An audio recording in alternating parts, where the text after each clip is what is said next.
Ça marche pas. C'est triste. Alors normalement, ça devrait marcher. À la maison, ça marchait. Et ici, ça marche pas. Allez savoir pourquoi. Des fois, ça marche mieux. Voilà, c'est affreux. Vous savez ce que c'est?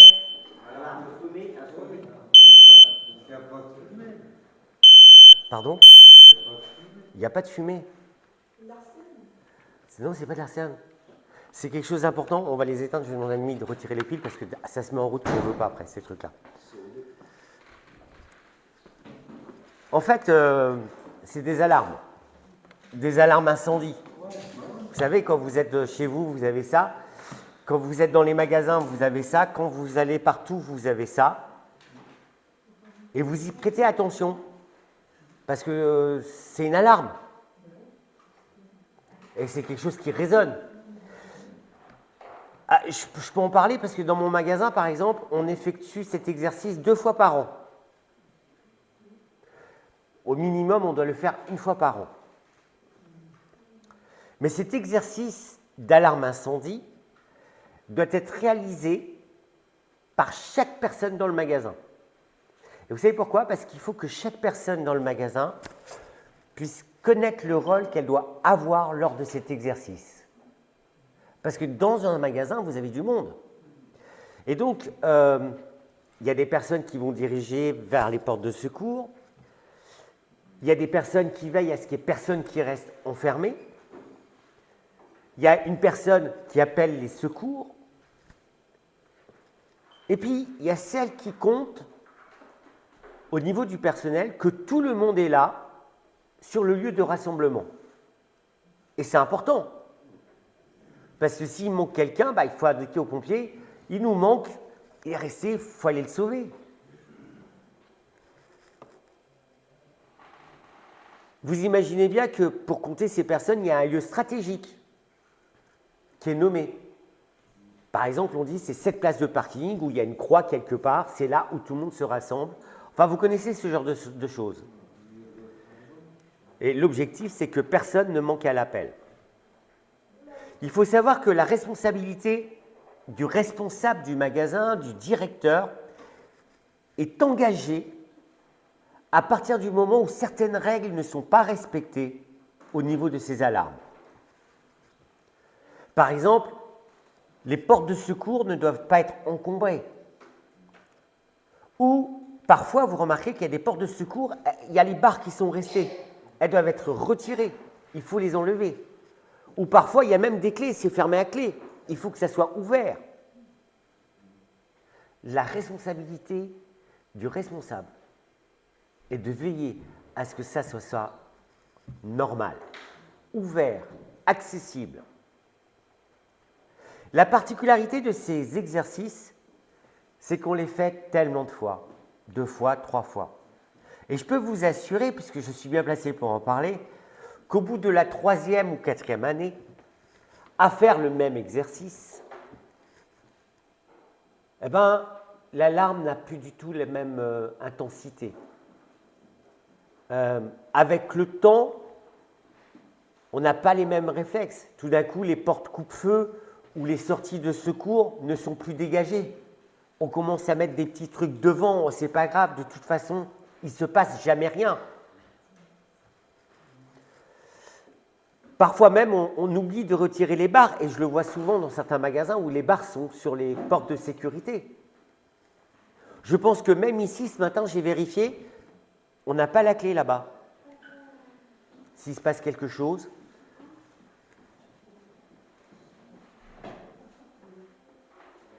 Alors, ces rappels sont importants pour la sécurité des clients, pour votre sécurité.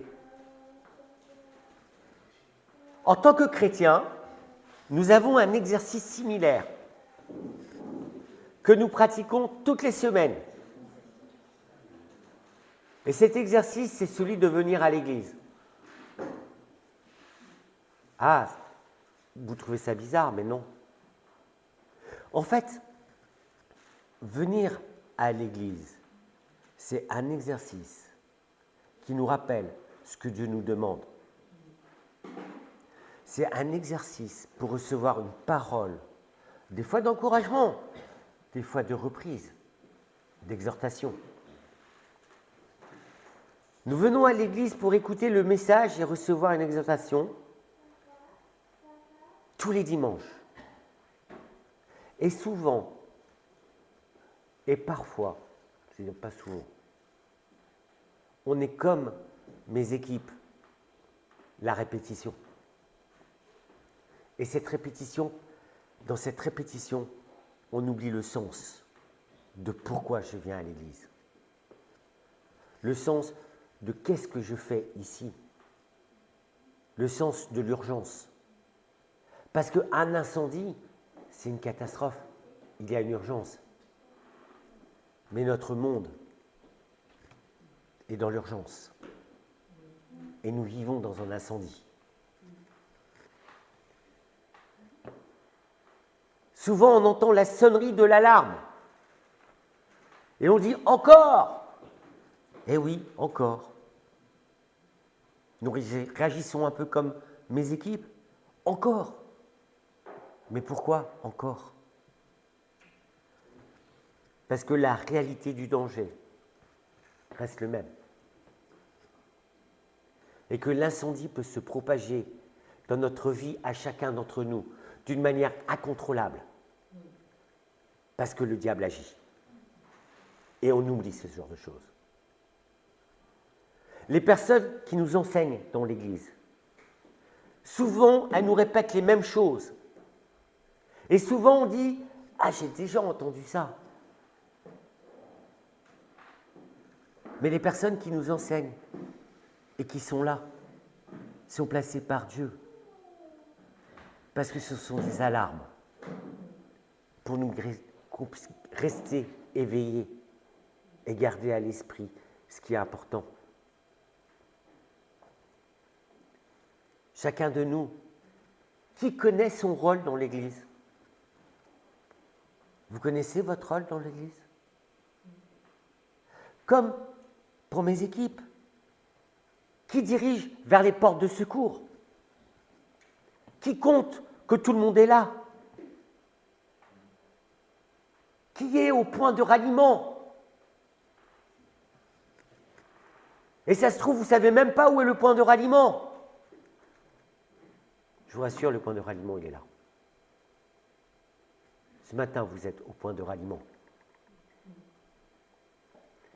Et ce matin, les personnes qui prêchent dans l'Église, les personnes qui sont responsables dans l'Église, comptent ceux qui sont au point de ralliement. Si ce matin on est là, c'est parce que chacun d'entre nous, on compte aux yeux de Dieu. Parce que Dieu ne veut pas que chacun de nous se perde. Je crois qu'il est de notre responsabilité de prendre conscience ce matin que le point de ralliement, l'Église, est incontournable. Qu'il y a un sérieux dans le fait de venir à l'Église. La répétition, c'est ce que Dieu a trouvé de mieux pour nous. Je vous l'assure. Parce que dans cette répétition, Dieu nous garde. Et je peux vous assurer, et chacun d'entre nous on le sait, on a vite fait d'oublier ce qui a été dit. Je vous invite ce matin à lire Ézéchiel chapitre 33. Bon. Si on peut l'afficher.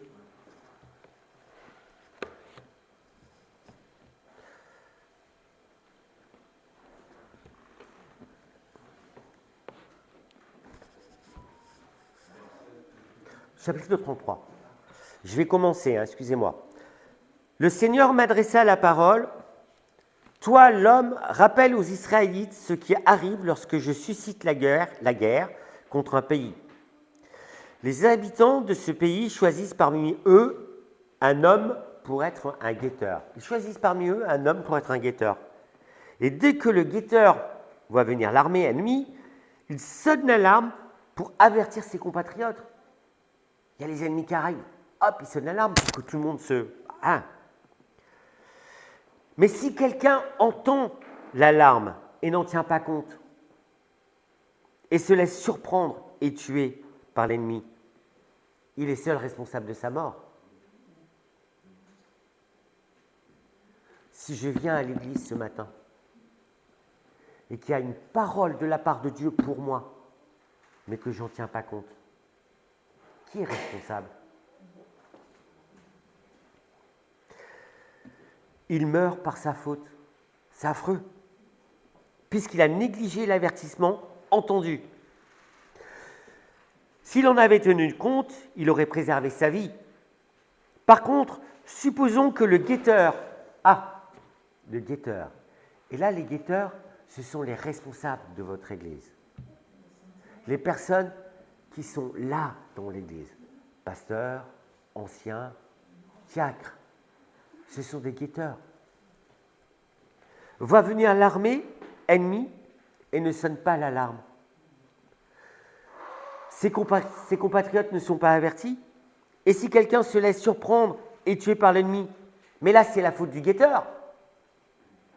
C'est la faute du responsable. Et là, tout d'un coup, cette parole va s'adresser à Ézéchiel. Quant à toi, l'homme, c'est toi que j'ai placé comme guetteur pour alerter le peuple d'Israël. Tu écouteras mes paroles et tu transmettras mes avertissements. Tu écouteras mes paroles et tu transmettras mes avertissements. D'après vous, le matin, le dimanche matin, quand vous avez un responsable d'église qui est sur la chaire, il fait quoi?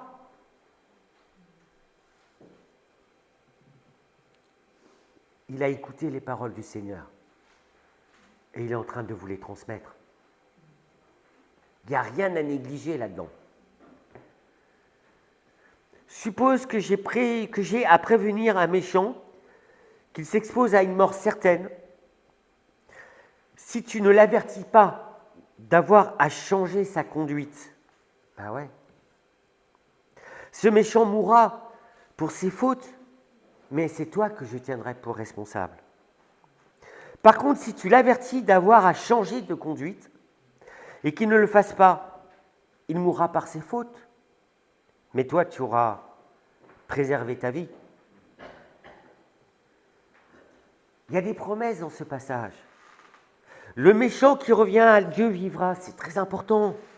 Quant à toi, homme, parle aux Israélites qui affirment « Nous sommes écrasés par nos désobéissances et nos mauvaises actions de toutes sortes, au point de dépérir sous ce poids. Comment pourrions-nous survivre ?» Et il y a tellement de personnes qui sont dans ces conditions dans l'Église, qui portent le poids de leurs péchés, en oubliant la grâce de Dieu. Dis-leur de ma part, par ma vie je l'affirme, moi le Seigneur Dieu. Je n'aime pas voir mourir les méchants. Tout ce que je désire, c'est qu'ils changent de conduite et qu'ils vivent. Je vous en prie, vous imaginez Dieu qui dit, je vous en prie. Vous les Israélites, cessez de mal agir. Pourquoi voudriez-vous mourir? Et il continue. Toi, homme, dis ceci à tes compatriotes. Lorsqu'un juste se met à mal agir, parce que des fois, on est juste et on se cache derrière notre justice, et puis, je vais arrêter là le texte, parce que ce texte est vraiment extraordinaire. Ce que je vous inviterais, c'est que cet après-midi, ce soir, vous puissiez vous plonger dans ce texte. Il y a des vérités terribles. Il y a 40 messages dans ce texte. S'il fallait sortir tout ce qu'il y a dans ce texte, ça serait extraordinaire. Ézéchiel est un prophète de Dieu qui a été déporté à Babylone. Il faut savoir que Ézéchiel a été enseigné par Jérémie, donc il a vécu des choses. Ézéchiel exerce son ministère entre la 2e et la troisième déportation. Alors peut-être que pour vous, ça veut pas dire grand-chose, parce que des fois, il faut être bien ancré dans la parole de Dieu, dans cette histoire pour... Alors, on ne va pas s'attarder là-dessus. Mais par contre, on va s'attarder sur le nom de Ézéchiel. C'est intéressant son nom pour un prophète. Son nom signifie « Dieu est fort ». Vous imaginez, pour un peuple qui est déporté, pour un peuple qui vit la misère, Dieu est fort. Ou encore, Dieu réconforte. Et pourtant, c'est un nom qui ira avec le message qu'il va porter pendant son ministère. Il faut savoir que la déportation, il a été déporté pendant 5 ans à Babylone, avant de commencer réellement son ministère. Il faut savoir que la particularité d'Ézéchiel, c'est qu'il avait une manière très théâtrale d'exercer son ministère. Il faut lire Ézéchiel pour voir les choses, s'allonge par terre d'un côté et de l'autre, donc c'était un peu une attraction pour les gens. Et pourtant, il avait un message sévère. Il était en train de parler du jugement de Dieu. Alors c'était peut-être dû à son jeune âge, parce qu'il avait environ 30 ans. Bon. Mais à 30 ans, on a le droit d'avoir un message terriblement sérieux. Publier une parole de Dieu.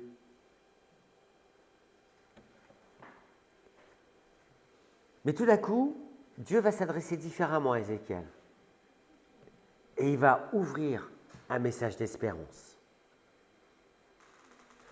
Son message, qui était un message de jugement, et effectivement, les Israélites avaient été déportés, le temple avait été déporté, les Israélites en voulaient à Dieu. Qu'est-ce que Dieu a fait? Pourquoi il a fait ça? Finalement, c'était Dieu le responsable de cette affaire.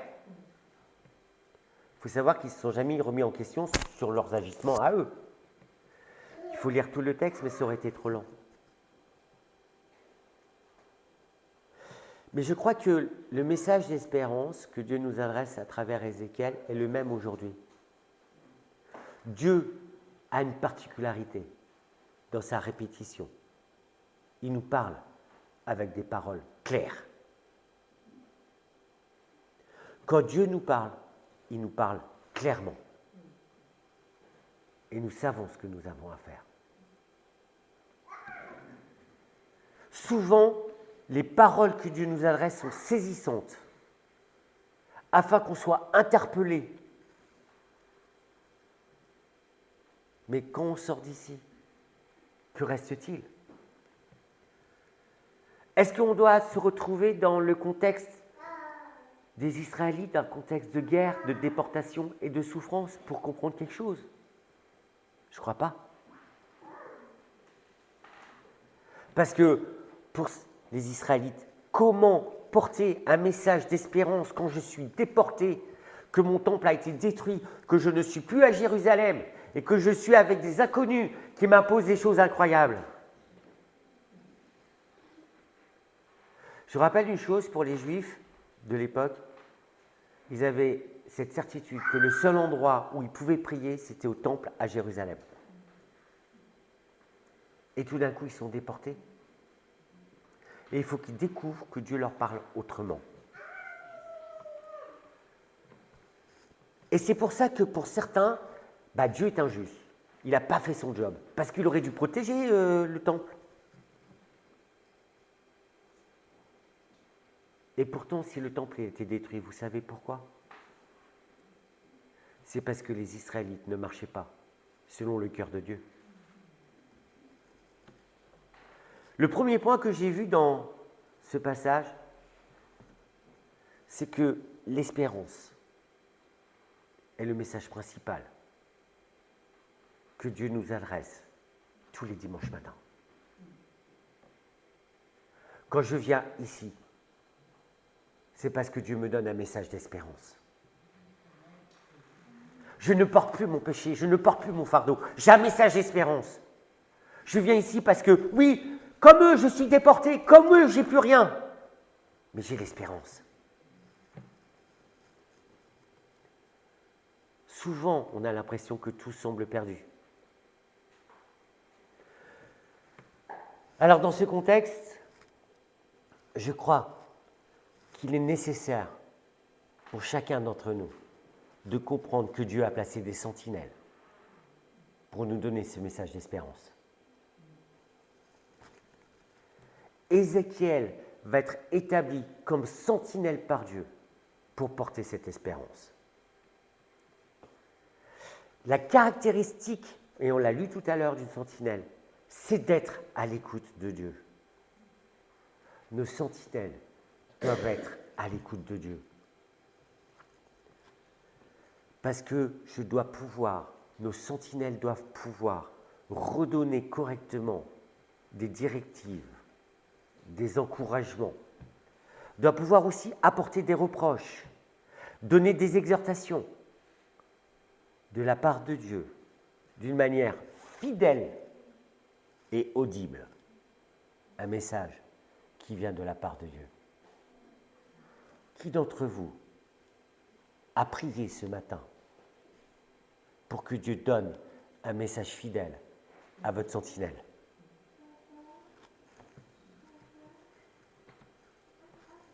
La sentinelle n'a pas pour vocation de plaire. Je ne suis pas là pour vous plaire.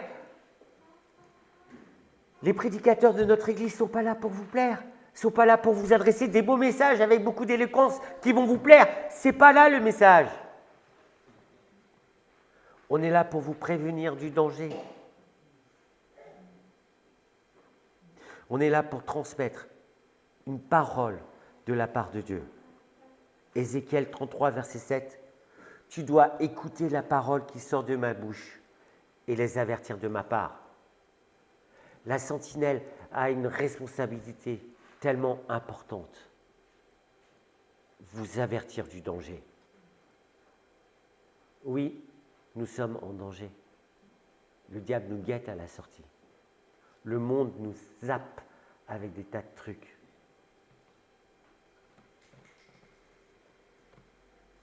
On doit faire en sorte que chacun de nous puisse se détourner de choses qui nous mènent à la catastrophe. Se détourner d'une mauvaise voie. Et tout ça avec un message d'espérance. Parce que c'est Dieu qui le fait. Et l'espérance est l'essentiel de notre message. Jésus est mort sur la croix, une fois pour toutes. Versets 10 et 11. Quant à toi, homme, parle aux Israélites qui affirment « Nous sommes écrasés par nos désobéissances et nos mauvaises actions ». Et c'est vrai qu'il y a des personnes dans l'Église qui sont écrasées par ce genre de choses. Nous sommes au point de dépérir, j'en connais, sous ce poids. Comment pourrions-nous survivre? Parce qu'on a oublié l'espérance. C'est Dieu qui nous sauve. Le message 11, et c'est le verset 11. « Dis-leur de ma part, pour ma vie, je l'affirme moi, le Seigneur Dieu. Je n'aime pas voir mourir les méchants. Tout ce que je désire, c'est qu'ils changent de conduite et qu'ils vivent. » Changer de conduite et vivre. Et mon rappel du dimanche matin, il est là pour ça. Chaque dimanche, je viens pour changer et vivre. Je viens pour remplir mon cœur d'espérance. Je viens pour demander pardon à Dieu pour mes péchés, pour mes égarements. Je viens pour vivre. Je viens parce que je veux revenir de mes mauvaises voies. Je viens parce que je veux changer de conduite, parce que je sais que le bien n'est pas en moi. Et la mission des sentinelles que Dieu a placées dans notre Église, parce qu'il y a plusieurs sentinelles dans l'Église, c'est de nous donner le désir de revenir vers Dieu. Voilà mon rôle. Donner le désir que chacun de nous puisse revenir vers Dieu. Est-ce que ce matin, tu as envie de revenir vers Dieu? C'est pas simple, des fois. Et ce n'est pas des mots, ce n'est pas des discours éloquents.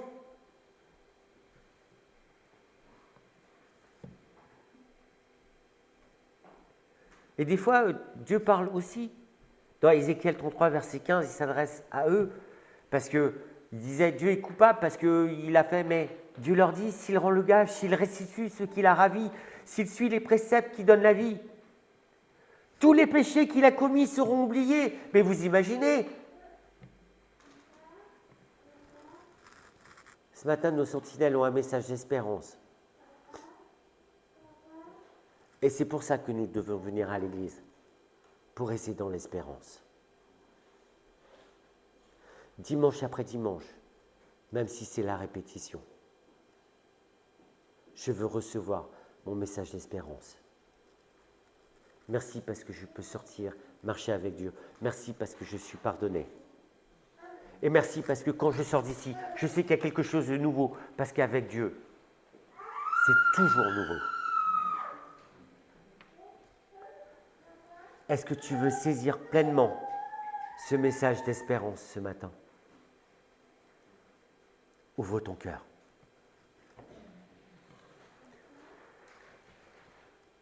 Ou es-tu encore dans la situation de mon équipe de magasin que j'expliquais, qui, pendant les exercices d'alarme incendie, disent « encore ».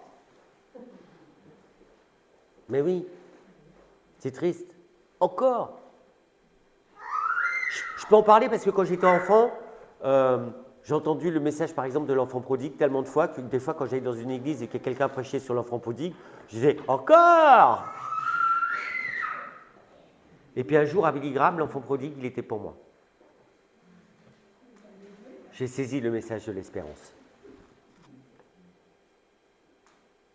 Mais peut-être aussi qu'on ne se rend pas compte, vos issues de secours sont encombrées par des fardeaux, par du désespoir. Ou simplement, je traîne les pieds parce que je dis « à quoi bon ?» À quoi bon d'être sauvé par Dieu? À quoi bon recevoir l'espérance? Je vous assure, le message de la sentinelle restera le même, toujours, dimanche après dimanche. Jésus-Christ nous purifie de tout péché. Dieu pardonne et fait grâce à celui qui se détourne et lui demande pardon. La question reviendra tout le temps. Es-tu réconcilié avec Dieu ce matin? Parce que c'est le but ultime de notre rencontre avec Dieu, être réconcilié. Voilà pourquoi nous sommes là. La mission de la sentinelle est importante. Et il y a quelque chose que je relève, qu'il faut absolument relever. Elle n'est pas là pour nous faire porter des fardeaux. Il y a des sentinelles, j'en entends qu'il faut porter des fardeaux aux gens. On n'est pas là pour vous faire porter des fardeaux. Dieu ne veut pas que vous portiez vos fardeaux.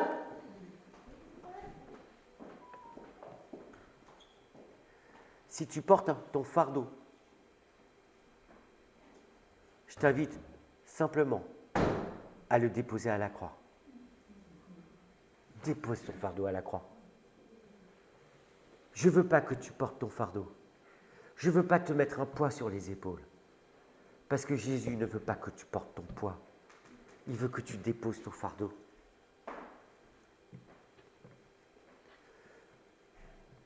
Et souvent, de manière indépendante, c'est nous-mêmes qui nous condamnons, nous-mêmes. Sans prendre conscience que on n'écoute pas la sentinelle, on n'écoute pas Jésus, on écoute la voix du diable. Et le diable cherche à nous faire porter notre fardeau. Le diable, sa principale mission, c'est nous séparer de l'amour de Dieu et nous tenir éloignés de la grâce. Et pour ça, il nous fait porter notre fardeau. Le diable nous emmène toujours sur le chemin de la perdition, nous emmène toujours à un endroit où il nous détourne du regard de Dieu. Et l'endroit où je peux déposer mon fardeau. Et à l'église. Je voudrais que chacun de nous puissions déposer nos fardeaux dans les bras de Dieu, dans ses bras d'amour, dans ses bras de réconciliation. C'est des demi-vérités que le diable nous balance. Alors il va te dire, oui, Dieu ne tient jamais le coupable pour innocent. Oui, Dieu ne tient jamais coupable pour innocent. Oui, le salaire du péché, c'est la mort. Mais Jésus est mort sur la croix.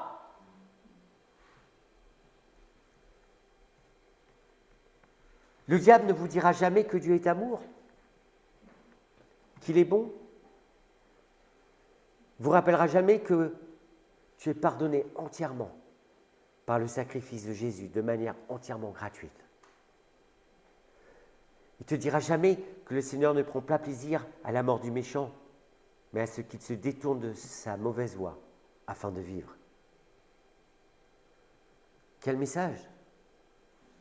Et la sentinelle, elle est là pour te rappeler ce message, dimanche après dimanche.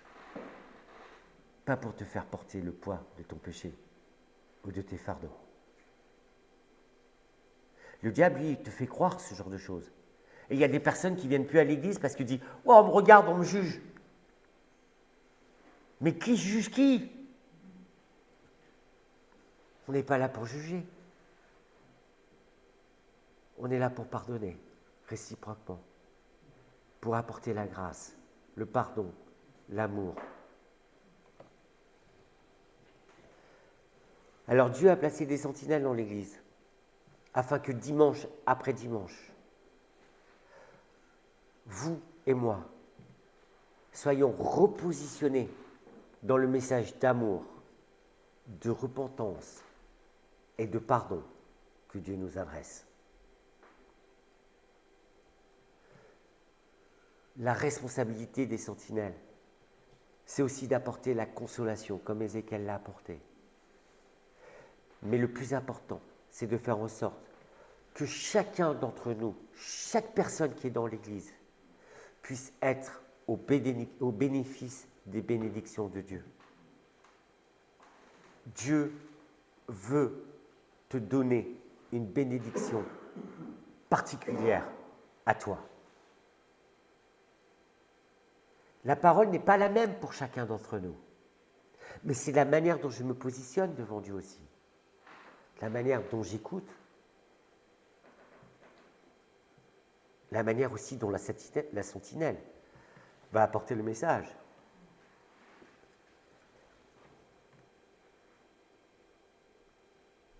Est-ce que tu veux recevoir la bénédiction de Dieu ce matin? Alors tu es à la bonne place. Oui, la sentinelle avertit. Effectivement, elle reprend, elle exhorte. Parce que c'est important, tout comme Ézéchiel. À un moment donné, il faut annoncer qu'un jour, il y aura un jugement, qu'un jour, les hommes iront en enfer. Et on n'en entend plus parler de l'enfer. Mais oui, il y a des gens qui vont aller en enfer parce qu'ils sont passés à côté du message de la grâce. Et peut-être parce que des sentinelles, comme moi, n'auront pas fait leur travail. Quel privilège d'être là ce matin. Un privilège parce que nous sommes dans le ministère de la grâce. Ce qui n'était pas le cas pour Ézéchiel. C'est pourquoi la sentinelle insistera toujours sur la repentance. La repentance. Il faut savoir que la repentance est indissociable de la grâce. La repentance va avec la grâce. Et cette repentance, on est obligé, vraiment, Dieu nous oriente là-dessus, parce qu'elle est de la responsabilité individuelle de chacun. Je ne peux pas me repentir à ta place.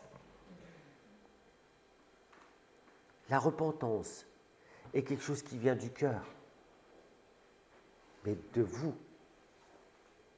Seigneur, je me repens de mes péchés. Et la délivrance arrive. C'est pas rien. J'ai regardé les rescapés qui étaient déportés. Vous imaginez, ils étaient rescapés, il y a eu plein de gens qui sont morts pendant... Ils n'ont jamais vraiment adhéré au message de repentance porté par Ézéchiel. Eux-mêmes portant un jugement sur l'action de Dieu, qu'est-ce que Dieu fait? Souvent, quand on est dans une situation extrême, c'est qu'on n'a pas écouté Dieu. Et c'est ce qui leur est arrivé aux Israélites. Si le temple a été détruit, s'ils ont été déportés, c'est qu'ils ont oublié quelque chose d'essentiel, l'obéissance. Ils n'ont pas écouté les sentinelles que Dieu a placées sur leur chemin. Et il y en a eu des prophètes. Dieu place des sentinelles dans l'Église aussi. Elles sont là pour nous rappeler les erreurs passées du peuple d'Israël, afin qu'on ne les reproduise pas.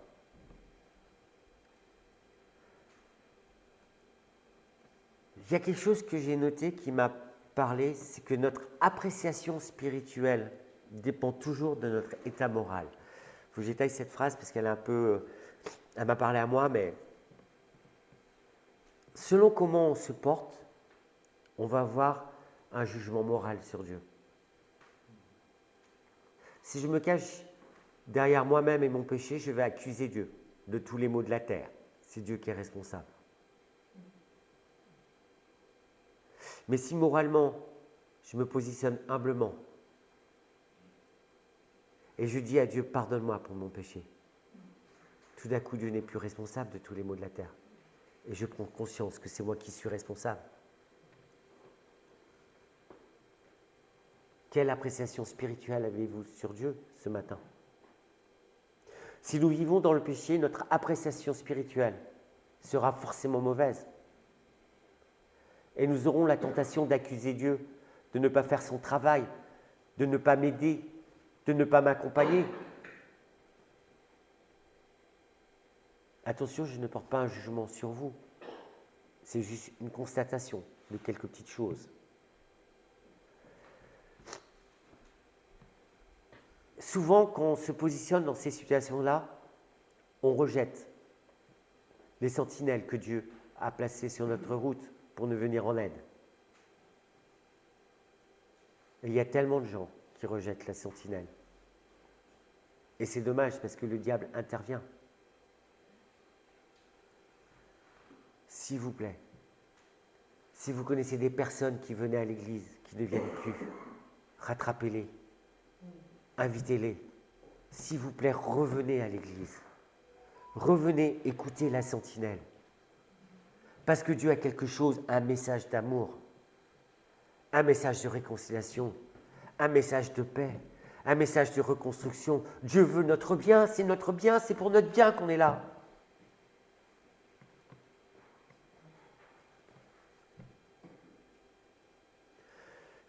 J'entends souvent des commentaires dans l'église du type « C'était beau, mais c'était pas pour moi ».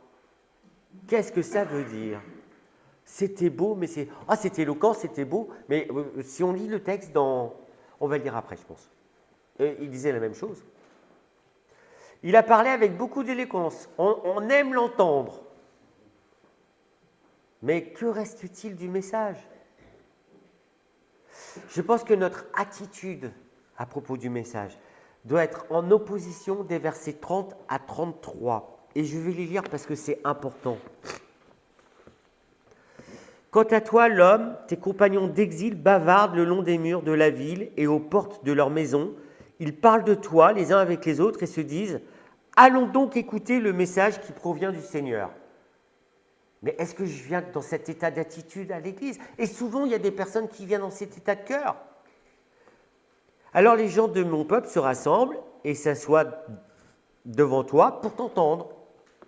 Ils t'écoutent, mais ils ne font pas ce que tu dis. Ils agissent selon leur bon plaisir et ils ne suivent que leur intérêt. Au fond, tu es pour eux comme un chanteur de charme, doué d'une belle voix et accompagné d'une musique agréable. Ils entendent tes recommandations, mais ne les mettent pas en pratique. Et là, le verset 33, il y a un coup près qui est important. Pourtant, lorsque les événements que tu annonces arriveront, et ils sont sur le point d'arriver, ils seront convaincus qu'il y avait un prophète parmi eux. Quand le dimanche matin, on vous rappelle des choses, et on vous dit des choses, c'est parce que c'est important. Oui, on peut parler avec beaucoup d'éloquence, ça peut être très beau.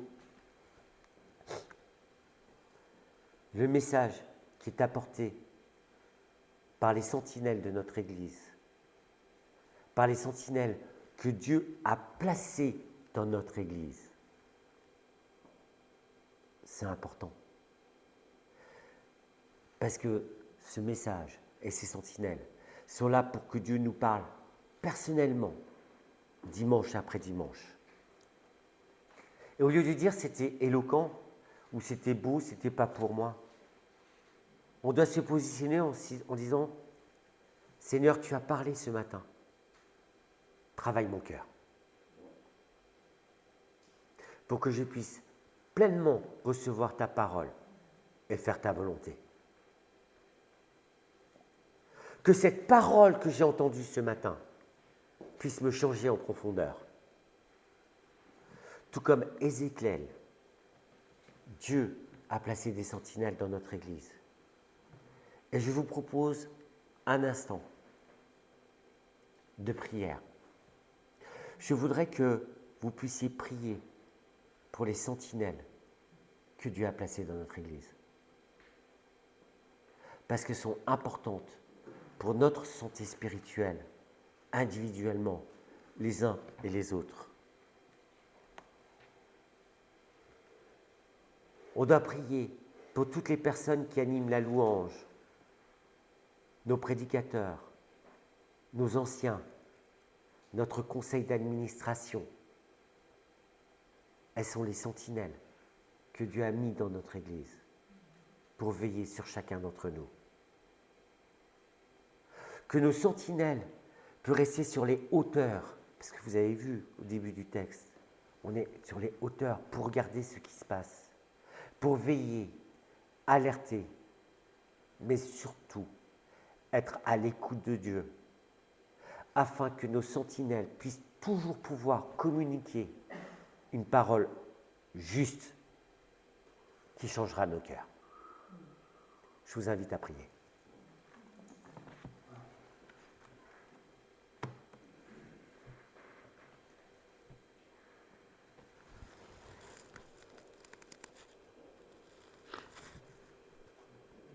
Seigneur notre Dieu, tu nous connais individuellement et en groupe, mais individuellement, il est important que justement des sentinelles, des anciens, des pasteurs, ceux qui étudient la Bible, ceux qui transmettent les paroles que tu aimerais que nous entendions, il est important que nous écoutions leurs conseils. Parce que, comme l'a dit notre frère Hervé, ils ne sont pas là ni pour punir ni pour juger, mais ils sont là pour nous permettre de grandir dans la foi, pour nous permettre de comprendre des messages de paix, d'amour, de bienveillance. Ils sont là pour nous aider à vraiment intégrer dans notre esprit que la voie que toi et que notre Père vous tracez pour nous est la plus belle et la meilleure pour nous. Seigneur, permets-nous de bénir nos anciens, nos prédicateurs, parce que eux aussi, ils sont fatigués. Eux aussi, ce sont des êtres humains. Eux aussi, ils ont des faiblesses. Et ils se reprennent très souvent pour nous permettre à nous, qui sommes peut-être moins pointus dans la connaissance de la Bible, dans ta parole, ils font tous les efforts pour nous diriger, pour nous aider. Et toujours avec douceur, toujours avec bienveillance. Ce n'est pas une tâche facile, Seigneur, au contraire, parce qu'ils se sentent responsables du devenir de chacun. Et Seigneur, permets-nous, oui, de les bénir, et que de notre façon à nous, de les encourager à nous encourager. Amen. Amen. Nous voulons, Seigneur, te remercier pour le message que nous avons entendu ce matin. C'est vrai, Seigneur, que nous sommes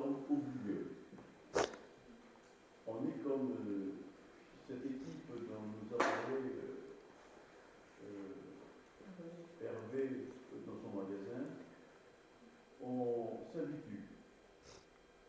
Et puis, le temps passant, on oublie.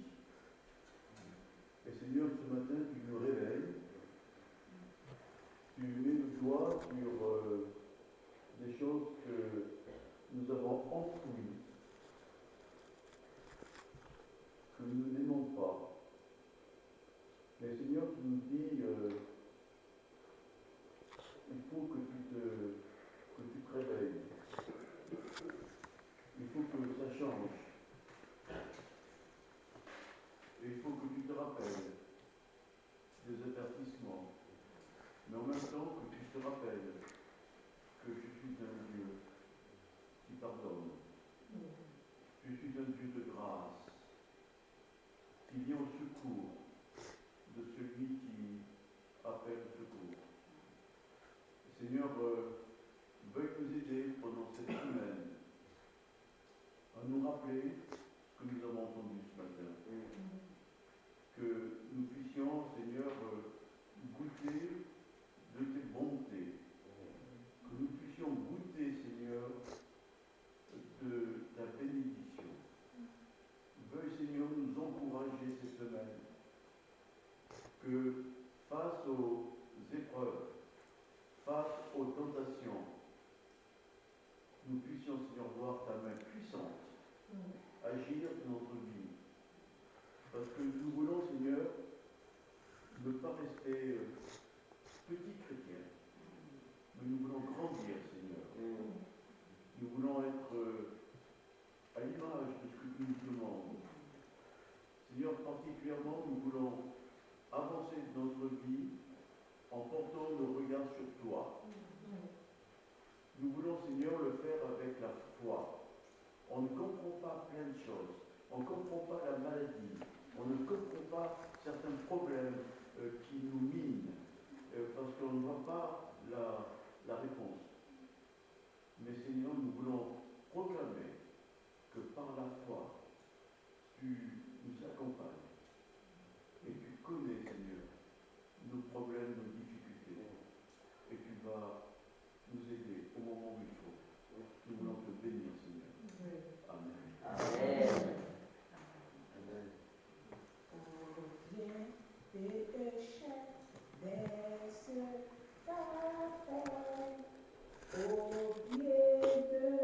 Jésus, laisse-toi tomber et répands-toi. Au pied de Jésus, oh, laisse tomber ce présent fardeau péché, abandonner tes fardeaux au pied de Jésus. Oh, laisse tomber ce présent fardeau péché, abandonner ce fardeau au pied de Jésus. Amen. Amen. Je vous souhaite une très bonne semaine.